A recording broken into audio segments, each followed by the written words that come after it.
അനു പാവമാണ്. പാവം എന്ന് പറയാൻ കാരണം വെച്ചാൽ എനിക്ക് അനുവിൻ്റെ അടുത്ത് യാതൊരു തരത്തിലുള്ള ഒരു ദേഷ്യവും ഇല്ല. ആ സമയത്ത് ഷോയിൽ ഉണ്ടായിരുന്ന സമയത്ത് കാണിക്കുന്ന കാര്യങ്ങളെ കാണുമ്പം ഉണ്ടാവുന്ന ഒരു എതിർപ്പുകളും അതൊക്കെ ഒരു ഫണ്ണായിട്ട് മാത്രമേ ഞാൻ എടുത്തിട്ടുള്ളൂ ഇത്രയും ദിവസം എടുത്തിട്ടുള്ളൂ. ഞങ്ങൾ ആ ജയിൽ ടാസ്കിലൊക്കെ ഞാനും അനു ഭയങ്കര ഭംഗിയായിട്ടാണ് ടാസ്കിന് മുമ്പിലോട്ട് കൊണ്ടുപോയി. പക്ഷെ അനുവിൻ്റെ അടുത്ത് എപ്പോഴും ഞാൻ പറയുന്ന കാര്യം ഇത്രേ ഉള്ളായിരുന്നുള്ളൂ, അനു നമുക്ക് ചുറ്റും കുറെ അധികം ക്യാമറകളുണ്ട്, മൈക്കുകളുണ്ട്, എപ്പോഴും നമ്മളത് മറന്നു പോയേക്കാം, പലപ്പോഴും മറന്നു പോയേക്കാം, ഞാൻ ഉൾപ്പെടെ. പക്ഷെ നീ പറയുന്ന കാര്യങ്ങൾ സൂക്ഷിച്ചു പറയണം. നീ കിണറ്റിൻകരയിൽ ഇരുന്നിട്ട് ഗോസിപ്പ് പറയാൻ വന്ന ഒരാളല്ല, നീ ഇത്രയും വലിയൊരു ഷോയിൽ വന്ന ഒരാളാണ്. അപ്പൊ നീ പറയേണ്ട കാര്യങ്ങൾ വളരെ ക്ലിയർ ആയിട്ട് പറയണം.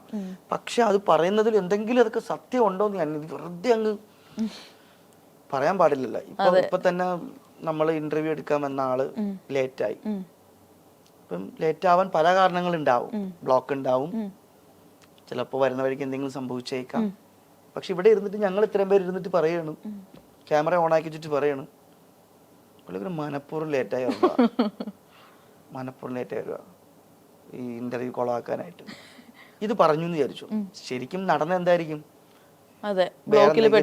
പക്ഷെ ഇത് എയറിൽ പോയില്ലേ, ഈ എയറിൽ പോകുമ്പോ ആൾക്കാർക്ക് എങ്ങനെ വേണോ മാനിപ്പുലേറ്റ് ചെയ്തെടുക്കാം. അതുകൊണ്ട് ഞാൻ പറഞ്ഞിട്ടുണ്ട്, നീ പറയുന്ന കാര്യങ്ങൾ ജെന്യുവിൻ ആണെങ്കിൽ മാത്രമേ പറയാവുള്ളൂ. അതിനോട് മാത്രമേ ഉള്ളൂ എനിക്ക് അനുവിന്റെ സൈഡിൽ നിന്ന് ഒരു എതിർപ്പുണ്ടായി. എനിക്ക് അനുവിന്റെ എതിർപ്പ് എങ്ങനെയാ എവിടെ എന്ത് പറയണമെന്ന് അങ്ങ് കിടന്ന് പറയും. അനുവിന്റെ ഗെയിമില് കുറച്ചെങ്കിലും ഗെയിം സ്പോയിൽ ചെയ്തത് പ്ലാച്ചിയാണോ? ഇല്ല, അത് ഞങ്ങളൊക്കെ ഞാൻ അതിനടുത്ത് ദൂരെ അതിനപ്പുറത്ത് എറിയാന്ന് വിചാരിച്ചതാ. ജയിലിൽ നിന്ന് എടുത്ത് ഒറ്റ കൊടുത്തില്ലേ? അതൊക്കെ കൊടുത്തു ഞാൻ പിന്നെ ആദ്യം ഇത് മറ്റേ കയറിൽ കെട്ടി തൂക്കിയിട്ട് കരുത്തിൽ കെട്ടാൻ നോക്കിയത്. പിന്നെ ഞാൻ വിചാരിച്ചു ഒന്നാമതേ ഞാൻ പ്രശ്നക്കാരനാണ്, 2 ദിവസം കൂടി ചിത്രീകരിച്ചു. അപ്പൊ ഞാൻ ഇനി കഴുത്തിനും കൂടെ കെട്ടി തൂക്കിയിട്ട് കഴിഞ്ഞാൽ വേണ്ട, ഒരു പാവയെ കൊന്ന എന്നൊക്കെ പറഞ്ഞു വരും. അതുകൊണ്ട് ഞാൻ കാലിൽ കെട്ടി തൂക്കിയിട്ട് അതൊക്കെ ഒരു തമാശയായിട്ട് ഞാൻ എടുത്തിട്ടുള്ളൂ. പ്ലാച്ചിയിൽ കൂടോത്രം ഉണ്ട്, പ്ലാച്ചി ഇങ്ങനെ അനു ഇങ്ങനെ എന്തോ ഇങ്ങനെ വന്നിട്ട് ചുമ്മാ അത് ശരത്തേട്ടൻ പോയി. പിന്നെ ജിസേലിനെ കഴിഞ്ഞ നീ അടുത്ത ആഴ്ച പോകൂടി എന്ന് പറഞ്ഞ് പ്ലാച്ചി ആയിട്ട് ജിസേൽ ഔട്ടായി. ഒന്നുമില്ല, അതൊക്കെ ചുമ്മാ, അതൊക്കെ നമ്മളതൊക്കെ തമാശയായിട്ട്. പിന്നെ അന്ന് പറഞ്ഞ കേട്ടല്ലോ, കാല് തൊട്ട് അനു ആക്കിയതിന് ശേഷം എനിക്ക് അത് ഈ പറഞ്ഞേ അവിടെ കുറെ കോമഡി ഉണ്ടായിട്ടുണ്ട്, ഇഷ്ടം പോലെ നമ്മൾ കാണാത്തത്. അപ്പൊ ഞാൻ ഈ പറയുന്ന നമ്മുടെ ശൈത്യ അവിടെ ഇരുന്നപ്പോ ഞാൻ 2 ദിവസമായിട്ട് ഞാൻ എനിക്ക് ഇച്ചിരി വയ്യായ്മ ഉണ്ട്, നമ്മള് ഫുഡൊക്കെ കറക്റ്റ് അല്ലല്ലോ.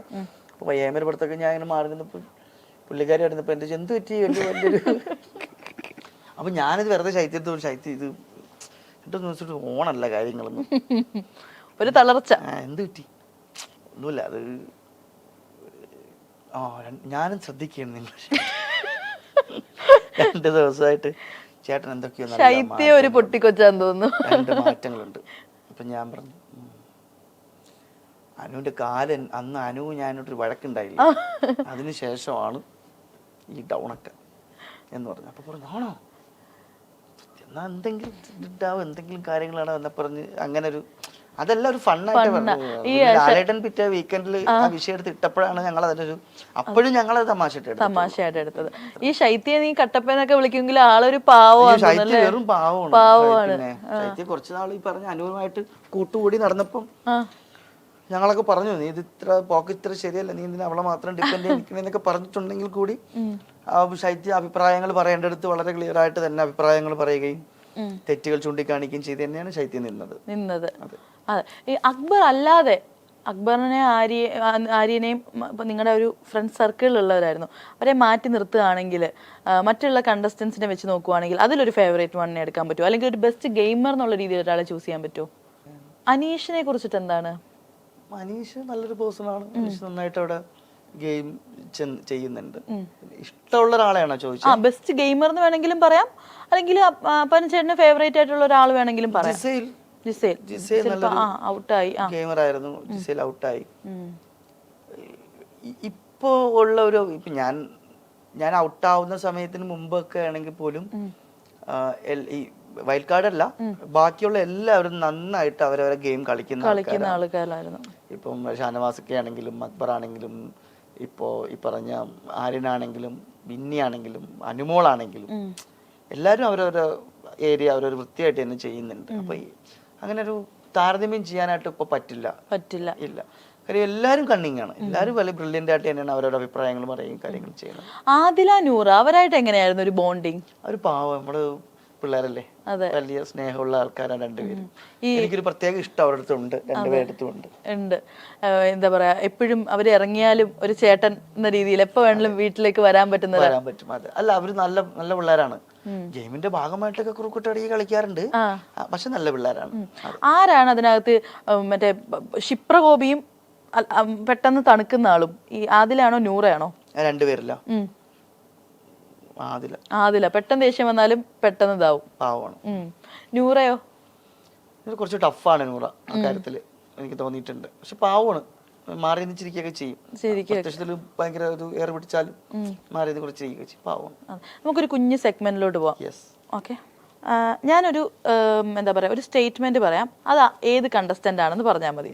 ഓക്കെ, ഇയാൾ കേറുന്ന കപ്പലിൽ ഞാൻ കേറില്ല, ഇയാൾ ഉണ്ടെങ്കിൽ ആ കപ്പൽ മുങ്ങും. ആരും വേണല്ലോ, നിങ്ങളുടെ സീസൺ ഫുള്ളുള്ള ആര് വേണല്ലോ ചൂസ് ചെയ്യാം. സീസൺ ഫുള്ളൊന്നും ഇല്ലായിരുന്നു, ഒരു 2 ആഴ്ച ഉണ്ടായിരുന്നു, 2 ആഴ്ച കുറവേ ഉണ്ടായിരുന്നു.